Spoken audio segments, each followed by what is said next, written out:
गुरु पूर्णिमा पर देव गुरु बृहस्पति का महावरदान आपके ठीक सप्तम भाव, आपके दाम्पत्य वैवाहिक जीवन भाव पर सर्वश्रेष्ठ नवों ग्रहों में सबसे शुभ ग्रह देवगुरु बृहस्पति उदित अवस्था में होने जा रहे हैं। और उदित होते ही आपके जीवन पर क्या प्रभाव पड़ेगा, क्योंकि यही गुरु पूर्णिमा भाई गुरु की पूर्णिमा है। और इसी पूर्णिमा पर देवताओं के गुरु देवगुरु बृहस्पति आपके सप्तम भाव पर उदित अवस्था में होने जा रहे हैं। क्या प्रभाव आपके जीवन पर रहेगा देवगुरु बृहस्पति का, आगे इसी बात की चर्चा हम विस्तार पूर्वक अच्छी तरीके से अपने धनु राशि के दर्शकों के लिए करने वाले हैं। और देखिए, आपके तो लगनेश हैं देवगुरु बृहस्पति, आपके भाई लगन भाव के स्वामी हैं देवगुरु बृहस्पति। माना कि ढैया चल रही है शनिदेव महाराज की, किंतु देवगुरु बृहस्पति भी तो आपके घर को देख रहे हैं, अपने ही घर को देख रहे हैं, इसलिए चिंता की बात नहीं है। इस प्रोग्राम को आप शुरू से लेकर अंत तक देखिएगा, आपकी मर्जी। प्रोग्राम को पूरा देखने के बाद आपके अंदर एक एनर्जी, एक ऊर्जा, एक पराक्रम, एक साहस, और जो आप टेंशन में इस समय बैठे हैं, ये टेंशन आपकी निकलकर दूर भाग जाएगी। इसलिए शुरू से लेके अंत तक इस प्रोग्राम को देखिएगा। नमस्कार, मैं ज्योतिष आचार्य शिवराज शास्त्री आप लोगों का हार्दिक स्वागत कर रहा हूं। ये प्रोग्राम आपके लगन पर आधारित है, आपकी चंद्र राशि पर आधारित है। आपको दोनों चीजें नहीं पता, मेरी लगन क्या है, मेरी चंद्र राशि क्या है, तब उस स्थिति में आप भाई नाम राशि पर भी देख सकते हैं। चलिए, ज्यादा देर करते हुए ना हम प्रोग्राम को प्रारंभ करते हैं। देखिए, प्रोग्राम में आगे बढ़ने से जो चर्चा हम करने वाले हैं, एक चीज आपके लिए समझना बहुत जरूरी है। वह चीज कौन सी है? वह चीज ये है कि देखिए, जब देवगुरु बृहस्पति अशुभ प्रभाव डालते हैं किसी के ऊपर, वो कोई भी व्यक्ति हो, आप हो चाहे हम हो, कोई भी हो, तो कुछ लक्षण दिखाई देते हैं। हम हमेशा ही कोई भी प्रोग्राम हमारा उठाकर देख लीजिए, हम ग्रहों चाहे किसी भी ग्रह का बताएं तो उसके साइड इफेक्ट क्या है, उसके शुभ प्रभाव क्या है, उसके अशुभ लक्षण क्या है, जिससे आप ये पहचान सके इस ग्रह का हमें शुभ फल प्राप्त हो रहा है या नहीं हो रहा है। तो देखिए, देवगुरु बृहस्पति के कुछ अशुभ प्रभाव हैं।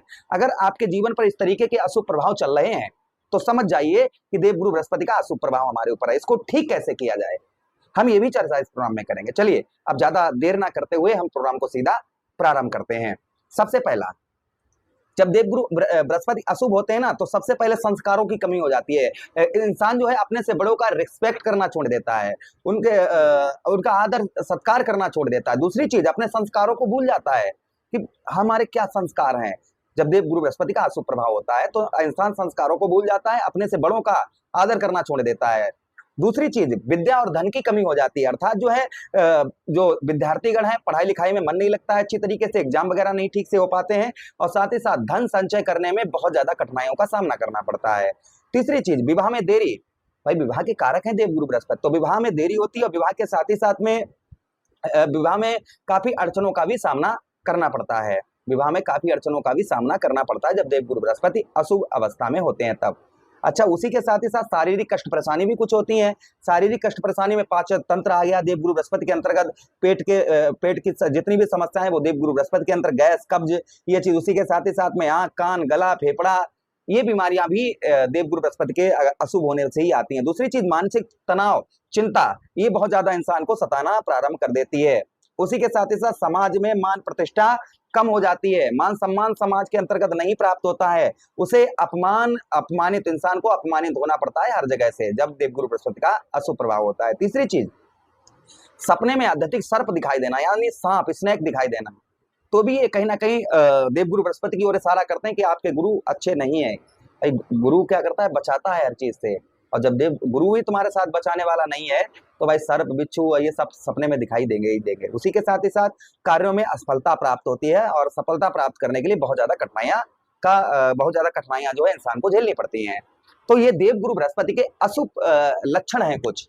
अब हम जो चर्चा करने वाले हैं देवगुरु बृहस्पति की, वह ये करने वाले हैं कि आपके लगन भाव से आपके सप्तम भाव पर देवगुरु बृहस्पति उदित अवस्था में होने जा रहे हैं। सप्तम भाव पर अभी तक आप कहीं संपूर्ण यात्रा यानी कहीं जाना चाह रहे थे किंतु जा नहीं पा रहे थे, तो संभवतः ही आपकी यात्राएं कुछ आपकी इस बीच में होंगी। उसी के साथ ही साथ संतान का, पुत्र पुत्री का, आपको आपके बच्चों का सुख मिलना प्रारंभ हो जाएगा। अभी तो अस्त चल रहे थे, अस्त का मतलब ये होता है जैसे पावर हाउस है, ठीक है, पावर हाउस से आपके घर में लाइट आती है। भाई, पावर हाउस से ही लाइट ना आए तो आपकी एसी, फ्रिज, कूलर, पंखा, जितने भी उपकरण है वो रखे ही रह जाएंगे ना।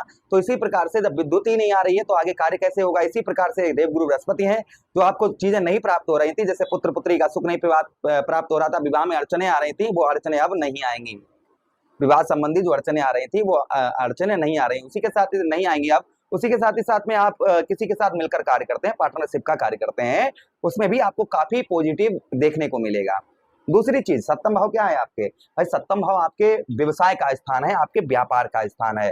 तो व्यापार में भी, व्यवसाय में भी काफी ग्रोथ आपके देवगुरु बृहस्पति यहाँ पर आपके लाते हुए नजर आएंगे। व्यवसाय भी आपका उत्तम अच्छा चलता हुआ इस बीच में नजर आएगा। व्यवसाय में जो काफी लंबे समय से आपको लाभ नहीं प्राप्त हो रहा था, व्यवसाय आपका उत्तम अच्छा नहीं चल पा रहा था, अनेक बाधाओं का सामना आपको व्यवसाय के क्षेत्र में करना पड़ रहा था, तो संभवतः ही आपको व्यवसाय के क्षेत्र में ज्यादा हानि आपको नहीं उठानी पड़ेगी। ये भी देवगुरु बृहस्पति का शुभ प्रभाव आपके ऊपर आपको देखने को इस बीच में मिलेगा।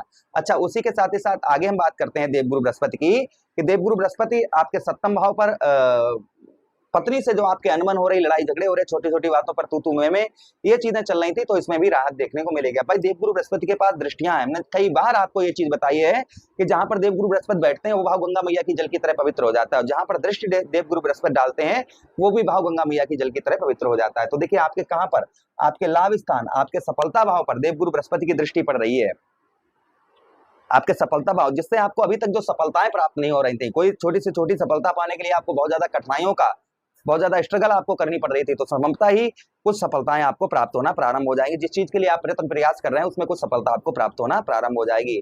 उसी के साथ ही साथ धन से रिलेटेड कुछ लाभ आपको देखने को मिलेगा। धन में आपके कुछ बढ़ोतरी, यहाँ पर भाई धन के कारक है देवगुरु बृहस्पति, तो धन में भी कुछ आपको यहाँ पर राहत देखने को मिलेगी। धन से रिलेटेड भी काफी उत्तम, काफी अच्छा आपको देखने को मिलेगा इस बीच में उदित होते ही। उसी के साथ ही साथ आगे हम बात करते हैं आपके लाभ स्थान पर भाई बहनों का कुछ सपोर्ट आपको मिलना प्रारंभ हो जाएगा, लेकिन राहु आपके तृतीय भाव पर बैठे हैं, इसलिए भाई बहनों का सपोर्ट ना के बराबर मिलेगा, किंतु थोड़ा रिलेशन ठीक रहेंगे आपके।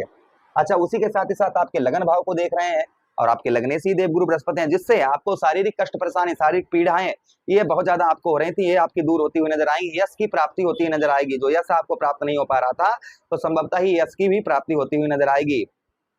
उसी के साथ ही साथ में कुछ गुण आपके बढ़ते हुए नजर आएंगे। कहीं आपका मन कर रहा था ये करें वो करें, मतलब मन चंचल स्वभाव का था, तो यहाँ पर एकाग्र मन आपका होता हुआ नजर आएगा। शरीर के अंदर तेज, बल, यश, ये चीजें आपको प्राप्त होती हुई नजर आएंगी। हेल्थ में भी कुछ सुधार आपको देवगुरु बृहस्पति के आशीर्वाद से मिलेगा। तृतीय भाव को देख रहे हैं, जहां पर राहु महाराज बैठे हुए हैं, फिर भी आपका कॉन्फिडेंस लेवल, पराक्रम, साहस, ये आपका बढ़ चढ़ कर रहेगा। आपका साहस, आपका पराक्रम, ये चीजें आपकी बढ़ चढ़ कर रहेंगी। इस पर भी देवगुरु बृहस्पति का आशीर्वाद आपके ऊपर प्राप्त होगा। कंठ और वाणी मधुर होगी, अपनी वाणी से लोगों को अपनी ओर आकर्षित करते हुए नजर आएंगे, एक्टिव करते हुए आप नजर आएंगे। तो ये प्रभाव देवगुरु बृहस्पति का आगे आपको देखने को मिलेगा। अब हमने जो शुरुआत में समस्याएं बताई थी, उन समस्याओं को ठीक करने के लिए हमें देवगुरु बृहस्पति के लिए क्या उपाय करने चाहिए। तो देखिए, गुरुवार का दिन देवगुरु बृहस्पति को समर्पित होता है। जो भी उपाय करने हैं वो आपको गुरुवार के ही दिन करने हैं। क्या क्या उपाय करने हैं? गुरुवार के दिन आप व्रत करना शुरू कर दीजिए गुरु का। उसी के साथ ही साथ आप भगवान विष्णु की पूजा अर्चना करना शुरू कर दीजिएगा। उसी के साथ ही साथ गुरु के मंत्रों का आप जप करना शुरू कर दीजिए। ओम ग्राम ग्रीम ग्रोम सा गुरुवे नमः, इस मंत्र का आप जप करना शुरू कर दीजिए। उसी के साथ ही साथ पीले रंग का प्रयोग करिए, पीले रंग के वस्त्र पहनना शुरू कर दीजिए। पीला चंदन लगाना शुभ माना जाता है, पीले चंदन वगैरह आप लगा सकते हैं, इससे भी देवगुरु बृहस्पति का प्रभाव उत्तम अच्छा रहता है। गरीबों और ब्राह्मणों को दान करना शुरू कर दीजिए। गरीबों को और ब्राह्मणों को, जो भी ब्राह्मण जो निर्धन है उन लोगों को बात कर रहे हैं हम, जो ठीक ठाक हैं, कोई दिक्कत नहीं है, आप जो है ब्राह्मणों को दान करना शुरू कर दीजिए। और देखिए, ब्राह्मण को दान करने से हमारे जन्म जन्मांतर के पाप कट जाते हैं। उसी के साथ ही साथ गुरुवार को आप जो है चने की दाल और मुनक्का ये दान करना शुरू कर दीजिए, इससे भी देवगुरु बृहस्पति का प्रभाव उत्तम अच्छा रहता है। भगवान विष्णु की पूजा करिए, पीले पुष्प भगवान विष्णु पर चढ़ाइए और विष्णु सहस्त्र नाम का पाठ करिए। सात्विक भोजन करना शुरू कर दीजिए, अर्थात जो है नॉन वेज, एल्कोहल, इन चीजों का सेवन करना छोड़ दीजिए। तो देवगुरु बृहस्पति का प्रभाव उत्तम अच्छा आपके ऊपर आपको देखने को मिलेगा। जो समस्याएं आ रही है वो समस्याएं आपकी दूर होती हुई नजर आएंगी। प्रभु से यही कामना करते हैं कि देवगुरु बृहस्पति का आशीर्वाद आप पर सभी पर रहे। आशा कर रहे हैं वीडियो काफी अच्छा लगा होगा, आप लोगों को लगा है तो लाइक कर दीजिए, चैनल को सब्सक्राइब कर दीजिए, और यह प्रोग्राम अपने मित्र यारों के पास भी शेयर वाली बटन से शेयर कर दीजिए। हरे कृष्णा, राधे कृष्ण।